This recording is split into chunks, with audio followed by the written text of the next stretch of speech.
Good evening, Patriots. Welcome back to Mason Cable News. I'm Alexis Whitted. And I'm Kirsten Robinson. Have you registered for classes yet, Alexis? Actually, no. My registration is on November 13th, I think on Monday at bright and early at 6 a.m.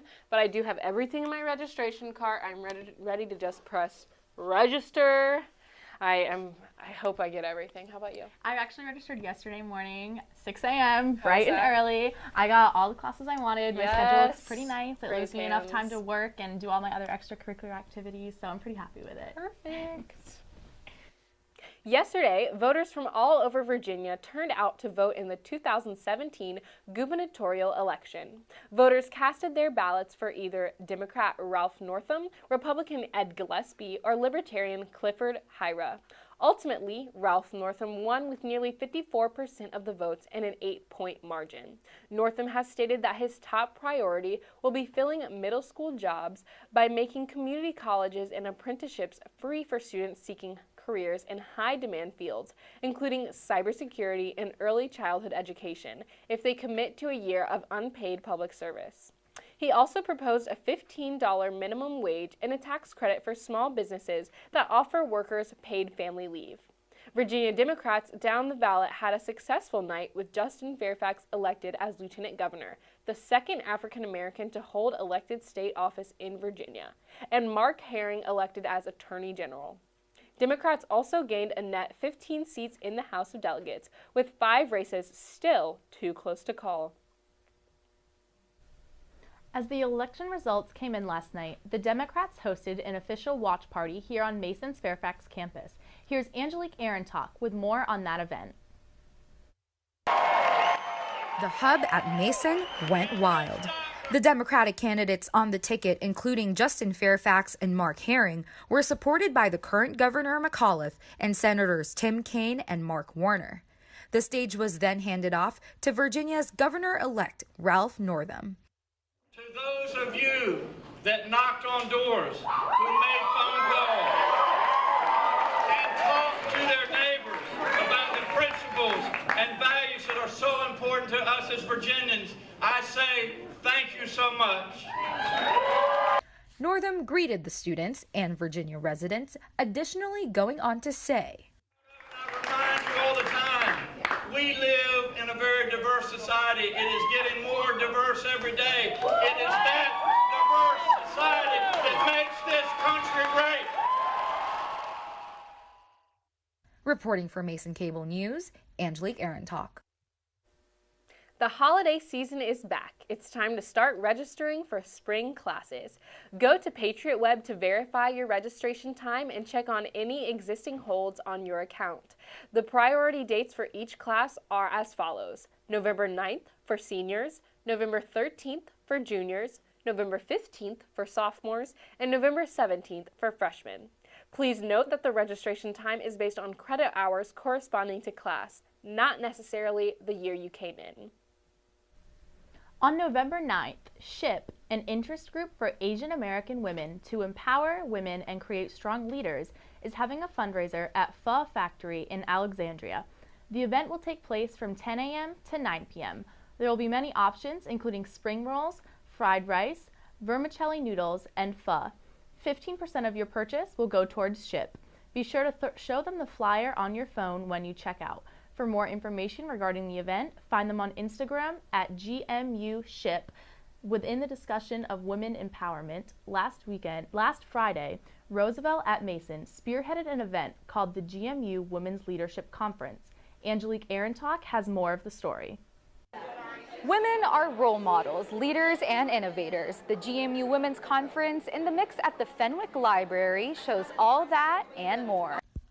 A collaborative effort by Roosevelt at Mason, GMU Honors College, Women and Gender Studies, and the Lead Office. This event demonstrated women hard at work towards equality and awareness of inclusivity. Jennifer J.J. Wagner-Davis spoke about what this event entails. So we're really going to talk about women in leadership and both sort of lessons learned from my perspective as being a female leader in the C-suite, and then tips for aspiring and upcoming women. But I did that because I was open to think about other things. And I will say to all of you, you will probably have multiple opportunities to rethink who you want to be and what you want to contribute. So embrace that. Embrace change. It's hard, but do it. Dr. Wendy Manuel Scott shared what she thought of as an inclusive workplace and redefines what a leader is. Institutions, that companies need to be aware that all of us bring a whole bunch into a space. And so how we show up and the various identities that we have, it shapes the way that we work as leaders. And rather than imagine that somehow we are non-racial, non-gendered, without ethnicities, without various experiences, rather than imagine that, let's bring all of that in, which actually helps to create stronger leaders and stronger institutions. An individual who serves in a community that has been marginalized by racism, by sexism, by classism, and stands in and does the work that needs to be done. It's a survival strategy, one rooted in the epistemology of marginality. Dr. Bethany Hall Long, Lieutenant Governor of Delaware and Mason alumna, advocated for activism within governmental systems. If I look out here at this room today, we're all different backgrounds. We've got all different color hair, we've got different eyes, we've got different stories that bring us different gender. And we need that in America. And the only way we're going to have that are if people take risk and step out and either run for office, get behind candidates who reflect that diversity and that leadership and is important. Reporting for Mason Cable News, Angelique Arentalk. Family Weekend is from Friday, November 10th to Sunday, November 12th across Mason's Fairfax campus. The event is meant to give families the opportunity to connect, have fun, and make memories with their students. The 55 events will guarantee options for all ages, with notable events such as a bus tour of DC, a wine and cheese event, a family 5K, and the annual Gold Rush basketball game. While early registration has been closed, family members can register the day of for a $5 access pass. Mason students are free. On Friday, November 10th, Mason's annual Gold Rush is happening from 4:30 p.m. to 6:30 p.m. in Lot K. Gold Rush marks the first men's basketball home game of the season, where packs of green and gold Patriots rush to Eagle Bank and watch the game. Stop by for activities for all ages. Beer and wine will be provided for those 21 and older. There will be food trucks, giveaways, and a free t-shirt for every Mason student in attendance. After the event, the George Mason men's basketball team will kick off their season with the home opener against Lafayette at 7 p.m. in Eagle Bank Arena. With so many exciting outdoor events coming up later this week, you probably want to know what the weather will be like. To fill you in, here's Raven Royal with your weekly weather forecast. Patriots, this is Raven Royal with your weekly weather report, brought to you in part by the GMU Weather Club. The second week of November will bring some nasty weather with it. Most of this week will be rainy and temperatures will struggle to make it into the mid-50s. A low-pressure system along with a frontal boundary is expected to enter our region later tonight. This system will usher in much colder temperatures and some chances for rain. An area of high pressure is expected to be behind this front, which will reinforce the cold air and result in temperatures as low as 32 degrees on Friday and on Saturday. So bundle up for Gold Rush happening at Lot K this Friday from 4:30 to 6:30 p.m.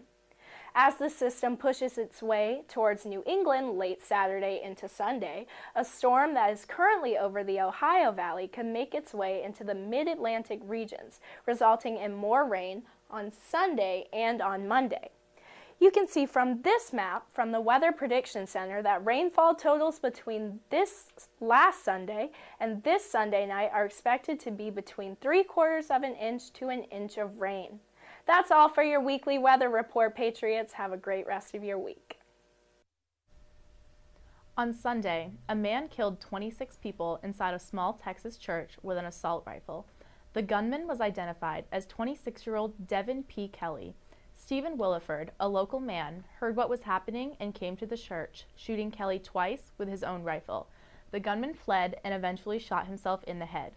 Ages of the victims from this shooting ranged from 17 months to 77 years and included an unborn child. The gunman, who had a record of violence, posted anti-God and pro-gun statements on Facebook months before the shooting. Texas officials have said that unlike other rampages at houses of worship, religious or racial animus did not motivate it. Kelly had rage at his own relatives and had sent threatening messages to his mother-in-law, who attended the church but was not there Sunday. Our thoughts are with those affected by this tragic event. On Monday night, more than 300 people turned out for the first event of the Michael V. Hayden Center for Intelligence, Policy, and International Security at George Mason University's Schar School of Policy and Government. The 90-minute panel discussed what was called Truth Tellers in the Bunker, Evidence-Based Institutions in a Post-Truth World, and focused on how those committed to delivering fact-based information are under attack around the world. On November 9th, Mason Dreamers will host the 7th annual Immigration Monologues from 6 p.m. to 9 p.m. in Dewberry Hall. The event highlights the stories of immigrants from around the world, regardless of immigration status.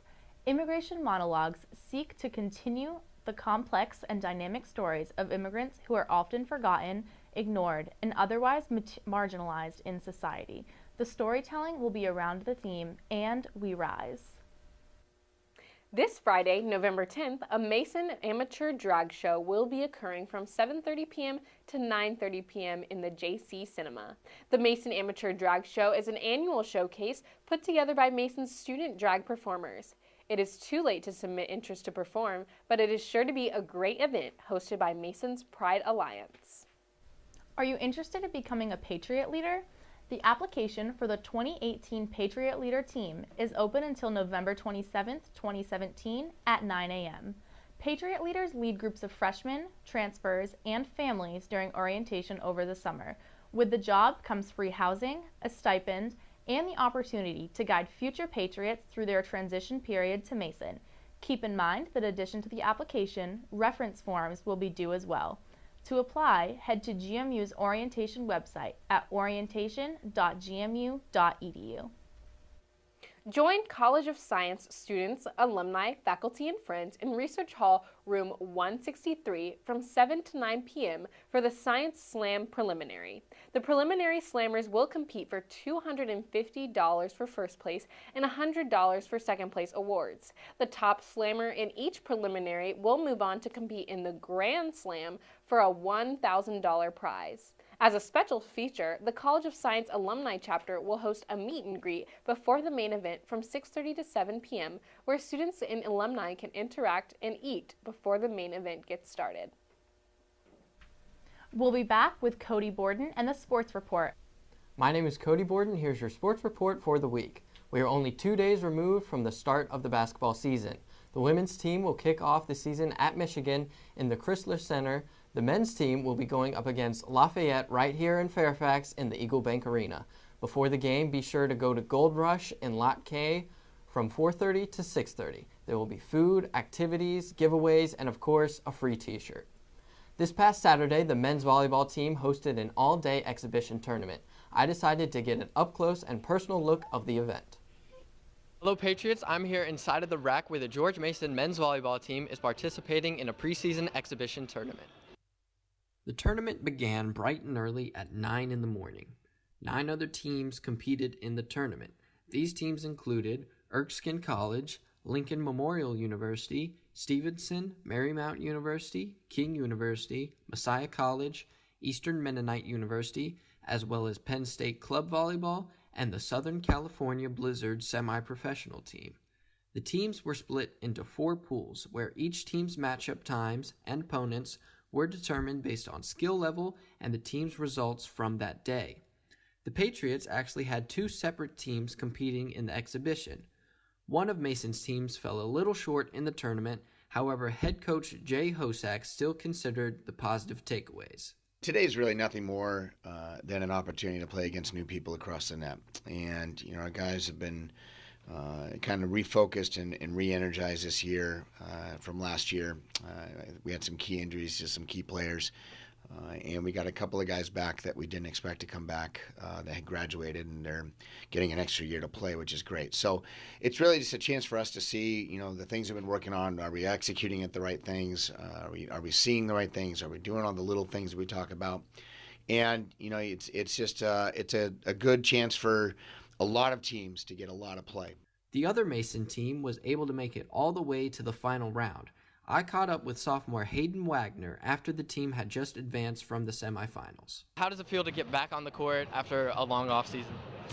Very good, very good. I mean, it's always good to be on the court and playing against another team that's not your own. It's good to see other people and challenge yourself against other people rather than just the same people you see in the gym every day. So it was nice. It was nice. How does this get the juices flowing for February? Oh, it's even more exciting. I mean, it's kind of a taste of what it's going to be like, and I'm excited to keep going with the offseason. This tournament has set the pace for the upcoming men's volleyball season. Reporting for Mason Cable News, I'm Cody Borden.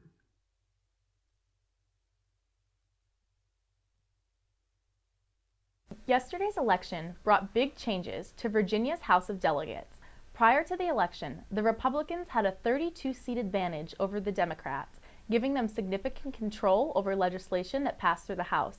However, the election caused a huge upset in which at least 13 Republican incumbents lost their seat to Democratic candidates. 3 other open seats were also picked up by the Democrats. The Democrats believe that this could cause a huge reversal of power in the House, as well as potentially put them at an advantage in the 2018 elections. What do you guys think about the big changes happening in Virginia as a result of this election? I thought it was so cool how much national coverage our election got. We had President Obama nominated Ralph Northam, and then President Trump, of course, endorsed backing Ed Gillespie. Gillespie, yes. I was absolutely baffled by the fact that Justin Fairfax is only the second African American to hold state office in Virginia. Like, it's 2017, and as I was telling my friend Eric, like, we thought we were going to have, like, hoverboards and flying cars by now, but, like, we're just getting the second black person to, like, be in state office. Mm-hmm. It's awesome, but it also does show how far we still have to go. Mm-hmm. So it will be really interesting to see as we become more and more of a blue state, how that changes the policies that are important to Virginia voters. Mm-hmm. Mm-hmm. Well, that's it for this week, Patriots. Be sure to tune in next Wednesday at 6:30 p.m. for the best news on and off campus. Also, make sure to follow us on Instagram at MCN on TV, on Twitter and Facebook at Mason Cable News, and subscribe to our YouTube channel at Mason Cable Network. I'm Kirsten Robinson. I'm Cody Borden. And I'm Alexis Whitted. Enjoy the rest of your week, Patriots.